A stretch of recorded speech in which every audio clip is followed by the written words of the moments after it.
Kada mes pradedame vartoti kažkokius tai raugintus kopūstus, probiotinius gėrimus, mums pradeda pūsti pilvą. Ir labai daugelis žmonių to išsigąsta ir sako, man netinka, nes man pučia pilvą.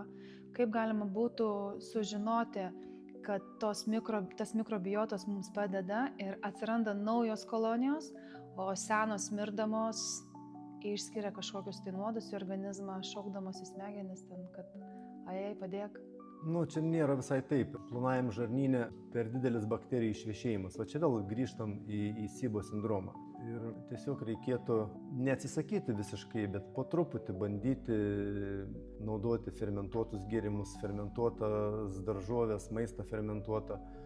Po truputį, kad tos bakterijos sustiprėtų ir galėtų pradėti reguliuoti jau. Viena iš tų reguliatorių yra Lactobacillus reuteri, kuri, kaip ir sakiau, kaip sargybinis ten stovi prie šitą sfinkterio iš storosios žarnos į ploną ir neleidžia tų bakterijų, kurios neturi ten gyventi, neleidžia jom ateiti. Tai pirmiausia, gal reikėtų pagalvoti, kaip įterpti, priauginti į savo žarnyno mikroflorą Lactobacillus reuteri. Tada bus lengviau pradėti naudoti tuos ir fermentuotus gėrimus, ir raugintus kopūstus bus galima daugiau valgyti.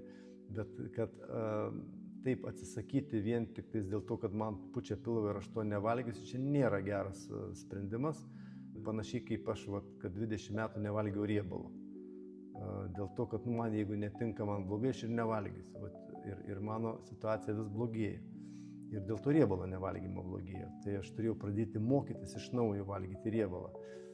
Po truputį vis didindamas ir skatindamas ir tulžies išsiskyrimą, ir kasos fermentų riebalų išskaidyti. Tai lygiai tas pats ir čia. Nebus taip, kad aš nuo rytojaus ten privalgiau raugintų kopūstų ir man čia viskas turi būti dabar gerai, o kitaip aš atsisakau valgyti jų. Tai ne.